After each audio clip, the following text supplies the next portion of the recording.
Welcome to my YouTube channel Rajesh sir math classes.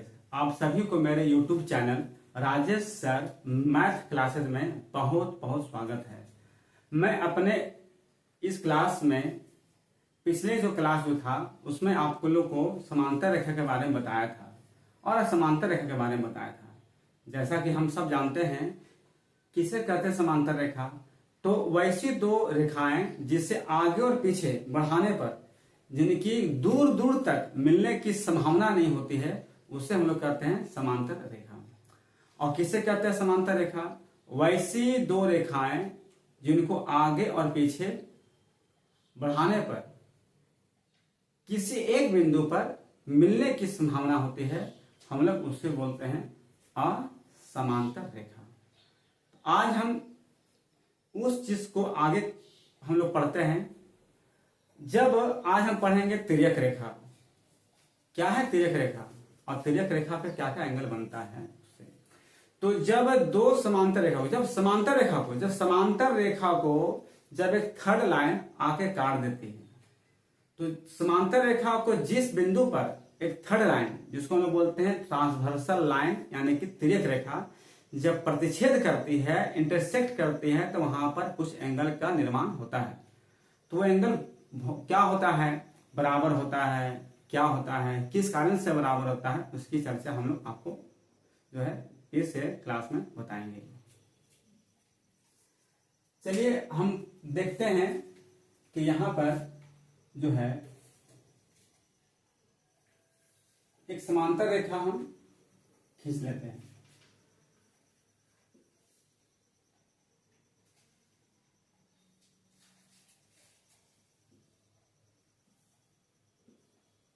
इसका नाम हम देते हैं ए बी सी और डी।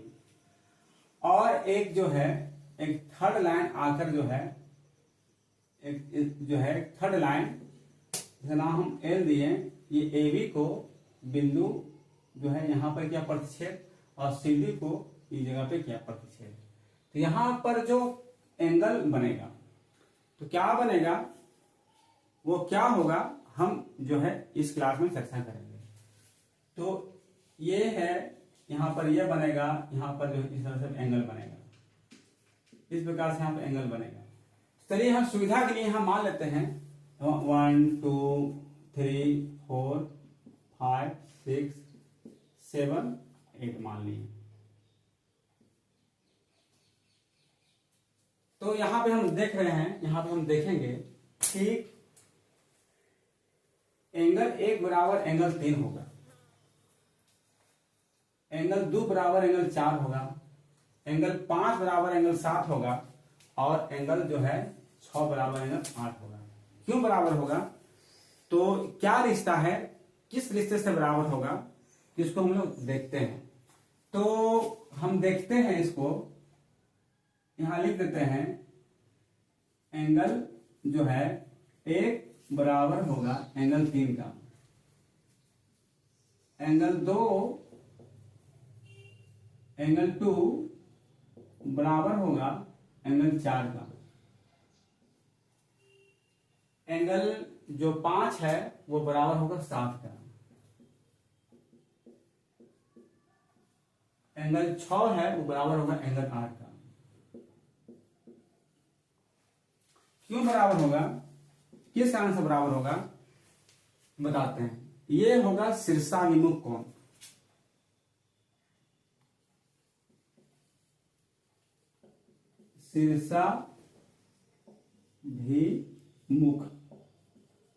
शीर्षाभिमुख कोण होगा, जिसको हम लोग अंग्रेजी में बोलते हैं वर्टिकल अपोजिट एंगल। तो किसको कहते हैं शीर्षाभिमुख कोण? जैसा कि नाम से देखिए, नाम में क्या है, शीर्षाभिमुख कोण। शीर्षा, तो शीर्ष किस चीज से बना है? शीर्षाभिमुख कोण। जब इसको हम लोग संधि विच्छेद करते हैं, इसको हम लोग अलग अलग करते हैं, तो क्या क्या निकलेगा? निकलेगा शीर्ष जोड़ अभिमुख।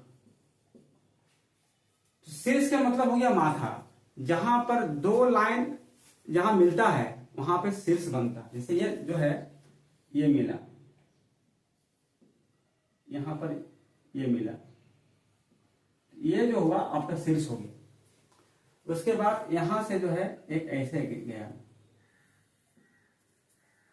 ये भी आके यहीं पे आ गया, तो ये आपका हो गया शीर्ष कहलाएगा, यानी कि जो आपका होगा शीर्षाभिमुख कोण होगा। इसमें क्या बोलते हैं? शीर्षाभिमुख कोण बोलते हैं।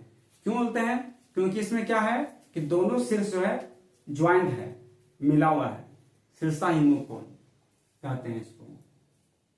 शीर्षाभिमुख कोण, शीर्ष जोड़ अभिमुख, अभिमुख मतलब क्या हो गया? उल्टा, उल्टा है, विमुख हो गया अभिमुख। तो क्या है? शीर्ष जो है इस तरह से आपका शीर्ष है, ये आपका इसका शीर्ष यहाँ है, इसका शीर्ष यहाँ है, दोनों पे यहाँ पे सट गया है, ये आपको होगा शीर्षाभिमुख कोण। इसका अगर इसको लेते हैं ये आपका ये बराबर होगा, जितना ये होगा इतना पे ये बराबर होगा, ये भी आपका हो गया शीर्षाभिमुख कोण। तो यहाँ पे हम देख रहे हैं कि यहाँ शीर्षाभिमुख कोण से ये बराबर हो जाता है।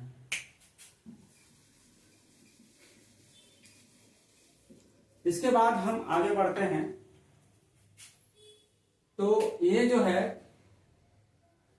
हम देख रहे हैं यहां पर कि ये कब होगा, लिखेंगे चूंकि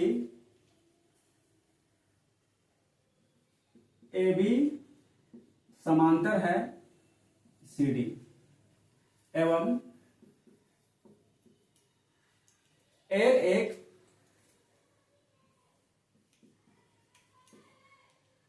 तिर्यक रेखा, तिर्यक रेखा, एल एक तिर्यक रेखा है। इसलिए क्या होगा कि आपका 4 बराबर 6 हो जाएगा, एंगल 4 बराबर एंगल 6 होगा, और एंगल 3 बराबर एंगल 5 होगा, एंगल 3 बराबर एंगल 5 होगा। इसको हम लोग क्या बोलते हैं? इसको हम लोग बोलते हैं अंतः एकांतर कोण, अंतः एकांतर कोण बोलते हैं। मतलब क्या है इसको बोलेंगे अंग्रेजी में? Alternate interior angle, alternate interior angle बोलेंगे, हिंदी में बोलते हैं अंतः एकांतर कोण। तो अंतः एकांतर कोण, अंतः मतलब हो गया अंदर का, एकांतर मतलब हो गया कोना कोनी वाला, कोना कोने का। जैसे क्या है, क्या देखिए, ये देखिए 4 और जो 6 है, 4 और 6 जो है, ये क्या है? समांतर रेखा के अंदर में है, अंदर में है, बाहर में नहीं है। समांतर रेखा क्या है? अंदर में है। देखिए ये जो आपका जो अंदर वाला भाग हो गया, एक जो यहाँ पे जो है अंदर का, और यही जो अंदर वाला भाग में क्या है? ये आपका एंगल 4 है, यहाँ पे 6 है, और क्या है? कोना कोनी में है, एकांतर में है।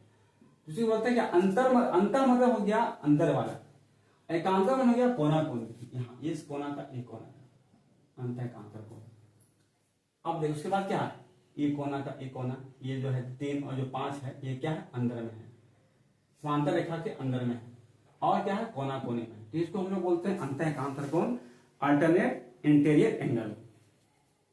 उसके बाद हम देखते हैं कि एंगल 1 बराबर एंगल 7 होगा, एंगल 1 बराबर एंगल 7 होगा, एंगल 2 बराबर एंगल 8 होगा, एंगल 2 बराबर एंगल 8 होगा। इसको क्या नाम देंगे? अब देखिए यहां भी जो है आपको देख रहा होगा कि यहां भी कोना कोनी है, 2 बराबर 8 कोना कोनी है, 1 बराबर 7 कोना कोनी है। लेकिन क्या है, एक जो है ए बी का ऊपर में है, 8 जो है उस सीडी के बाहर है, माने एक जो है ए बी के बाहर है और 8 जो है सीडी के बाहर है, और 2 जो है वो भी ए बी के बाहर है, और जो 7 है वो भी सीडी के बाहर है। यानी बाहर है मतलब क्या हो गया? बाय हो गया, बाहर माने बाय, अंदर मतलब अंता, अंता मतलब अंदर। अब बाहर, बाहर का मतलब बाह्य हो गया, बाह्य मतलब बाहर हो गया, अब बाहर मतलब बाह्य हो गया। तो इसको हम लोग बोलते हैं बाह्य एकांतर कोण।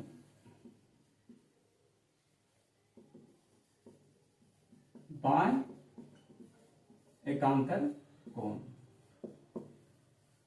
बाह्य एकांतर कोण बोलते हैं। इसको अंग्रेजी में बोलते हैं alternate exterior angle, alternate exterior angle बोलते हैं इसको हम लोग इंग्लिश में। अब क्या करते हैं, देखिए समझिए इसको। बाह्य मतलब बाहर हो गया, एकांतर मतलब कोना कोनी हो गया। मैंने बाहर से जो कोना कोनी जो एंगल होगा, जो कोण बनेगा वो बराबर होगा। देखिए एक जो है ए बी के बाहर है, 7 है सी डी के बाहर है, 2 जो है ए बी के बाहर है, 8 है वो सी डी के बाहर है। तो बाह्य एकांतर कोण ये आपका हो गया। इसके बाद हम चर्चा करते हैं यहां पर, एक जो है, एक बराबर होगा 5 का, एंगल 1 बराबर होगा एंगल 5 का, और एंगल 2 बराबर होगा एंगल 6 का।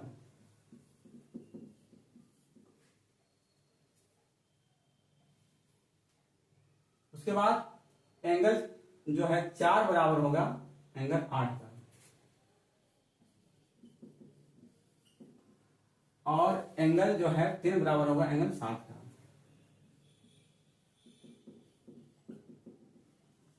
इसको हम लोग क्या नाम देते हैं, इसको हम लोग नाम देते हैं संगत कोण, संगत कोण, जिसको हम लोग अंग्रेजी में बोलते हैं कोरस्पॉन्डिंग एंगल।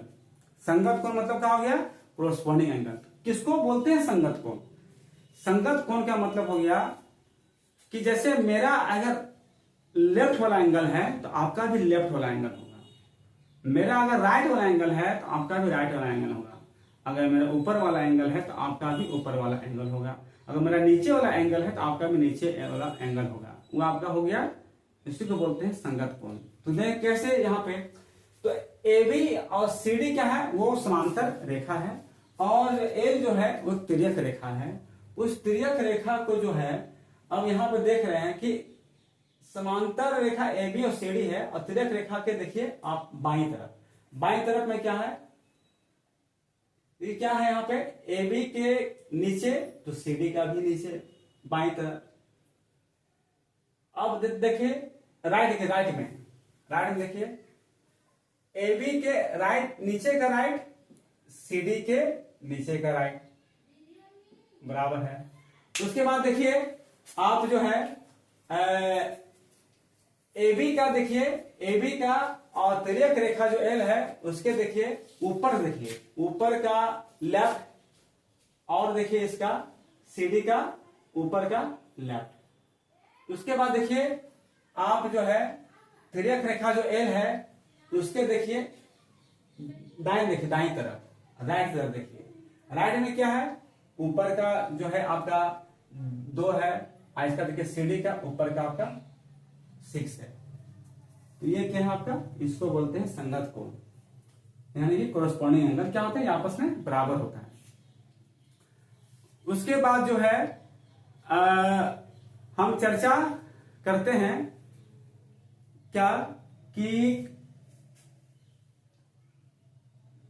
तो